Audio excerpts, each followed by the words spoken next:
fahavalo ao anaty. Ny fahavalo ao anaty. Izay no lohahevitra amaranantsika ity herinandro fiarahana ity, kanefa dia mbola manasa anao aharitra hatramin'ny farany.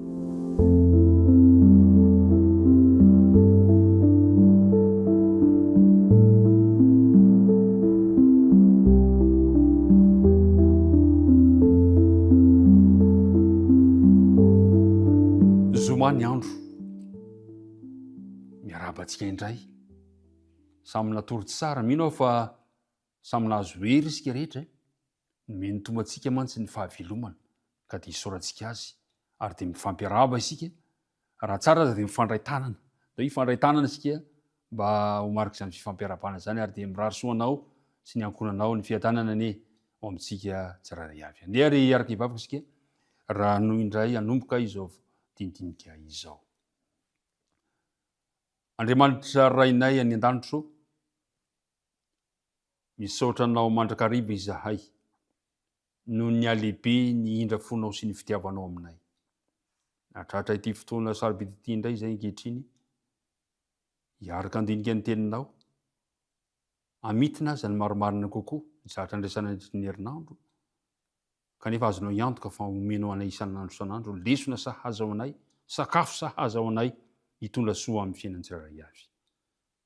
Ny fanena masina no hitaritarana amin'izany. Naran'i Jesosy nangatana ny vavaka. Amen. Fahavalo ao anaty. Ny andinina tao tadina dia ao amin'ny Jeremia 8:10. Izao Jehova no mpandinika ny fo sy mpamatatra ny vo, mba hanome ny olona rehetra araka ny alehany avy, dia araka ny vokatry ny asany. Tamin'ity herinandro ity dia nandinika ny bokon'ny Josoa 7 sy ny Josoa 9 isika. Ny Josoa 7 dia nahitantsika ny fahotany akana sy ny faharesena zanak'Israely. Ary ny Josoa 9 kosa dia nahitantsika fa na dia eo aza ny toe-javatra rehetra dia misokatra ny fanantenana nandresy ny vahoaka an'Andriamanitra. Fa ny androany dia hoe ny fahavalo ao anaty. Ary zay zavatra nisy tamin'ity herinandro ity. Aikay ny fahavalo rehetra zanak'Israely rehetra, ny antony nahatonga ny faharesena tsy avany ivelany fa ao anaty. Ary io sarotra indrindra io. Io ny tena olana indrindra amin'izao vaninandro iainantsika izao. Ny fahavalonao dia tsy lavitra anao fa akaiky anao. Ny fahavalonao dia tena akaiky anao fa tsy lavitra anao. Ary ny tena toe-javatra ny zava-doza indrindra dia ny fitiavam-bola no niteraka ny fahotana izay nahatonga ny akana ho faty. Ary io nanisan'ny fahotana izay manenika izao tontolo izao ka mahatonga ny tsirairay avy ny mpifanakaiky lasa mpifahavalo. Io voresaka fitiavam-bola io. Fitiavam-bola daholo, ny antony fahoriana rehetra, ny antony disadisa, na eo amin'ny fianakaviana, na eo amin'ny fiarahamonina, na eo amin'ny firenena aza, fitiavam-bola. Mety mipetraka amin'ny fandika moa tsy tia vola, kanefa dia io ny tena fototra ary miteraka fahavalo. Hitantsika tsara amin'ny bokon'ny Josoa 7 ka ny 9 ka hatramin'ny 20 dia hitantsika fa diso ariana loatra ny fiaikena nataony akana ka tsy nahasoa azy intsony izany. Hita ny miaramilan'ny Israelita naratra avy niady tamin'ny ay voatoraka nisy maty aza kivy. Hita ny akana nge zany, hita ny akana i Josoa niosombovoka, nikohaka amin'ny tany eo alohan'ny fiaran'ny Jehova miaraka amin'ny olona, niondrika tamin'ny ranomasitra fahoriana tsy lazaina. Raha mba tamin'ny fotoana io mantsy no mba nieky ny elony izy, mbola tsy tara. Raha teo izy nanio ny profety fibebahana, tsy tara. Tsy niteny anefa izy fa nangina. Mieritreritra izy fa tsisy alala, tsy nilobavy izy. Dia nampandalovina indray ny filokanany raharaha rehetra tamin'ny toe-jatra mampivaraontsina, nalefa ny firenena, ny foko, ny ankohona, ny sambatan'olona. Tamin'izany rehetrarehetra zany mbola nienaena tsy nanonona fihikena hatrany iakana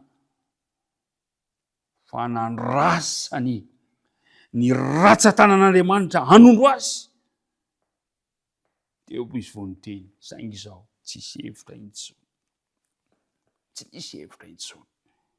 Ka raha nilaza ny elona izy no ny farany, tsisy hevitra intsony, tsisy fibebahana intsony. Andriamanitra ny ratsan-tanan'Andriamanitra mihitsy no nanondro any akana ny fiafarany. Indro izy fa niaiky tahaka ny tadidinao ve Jodasy ny niaiky ny fahotany fa tsisy fibebahana marina tao aminy. Diso ao izy namadika raha marina. Tahaka izany ange nataony akana eto e.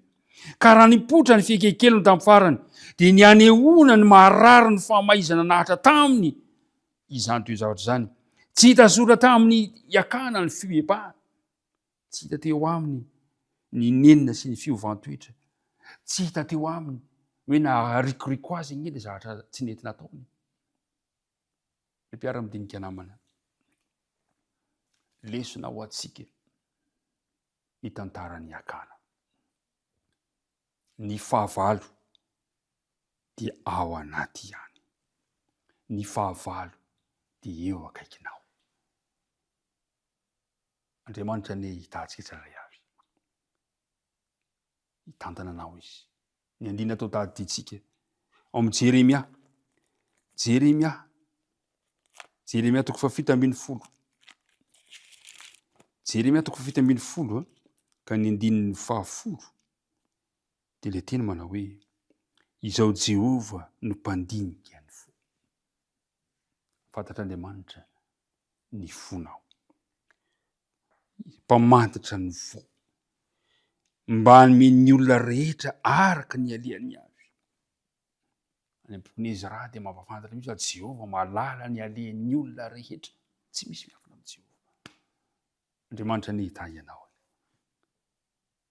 Ka lesona goavana ny raisitsika tamin'ny herinandro dia ny fahotany akana, ny dingana ataon'Andriamanitra ho amin'ny famerenana azy, ny fitiavana nasehony Josoa amampitarika mbola hamerenana azy. Hitantsika ihany koa nefa fa Andriamanitra ihany no manokatra varavaram-panantenana ho ahy sy ho anao. Tsy misy, tsy izao tontolo izao mihitsy no fanantenana ho antsika. Aza manantena fanantenana ho an'ity fiainana ity, fa ao amin'Andriamanitra irery ny fanantenako sy ny fanantenanao. Tombany mombanao indray hivavaka isika tompoko. Andriamanitra ray be fitiavanao, isaoranay ianao ny tontolo ny herinandro izay nomenao anay, ka nahafahanay nandinika ny teninao tamin'ity androany ity. Nampahafantarinao anay fa ny fahavalokay dia ato anaty, ny fahavalokay eo akaikinay ihany. Tompo, ingeny mba tsy ho izay izany fahavalo izany. Apetraka manakarivo ampelantananao ary ny fiainanay, apetraka ampelantananao ny mombanay, ary misaotrany amin'ny fialanenina rehetra, ny amin'ny dingam-pamonjena ataonao aminay, mba hahatonga anay ho zanakao lahy zanakao vavy. Tomoera tompo, aty amponay amin'ny lalàn'ny fanamasina, mba handehananay mahitsy sy mendrika ny anaranao. Dia mitahiry ty mpiara-midinika rehetrarehetra reto, mitahiry ny fiainany, mitahiry ny fivelomana, mitahiry ny fianarana, mitahiry ny tokantrano, mitahiry izay mahakasika azy rehetra. Aoka ianao anokatra varavaram-panantenana ho anay tsirairay avy. Amin'araka Kristy nangatana ny vavaka.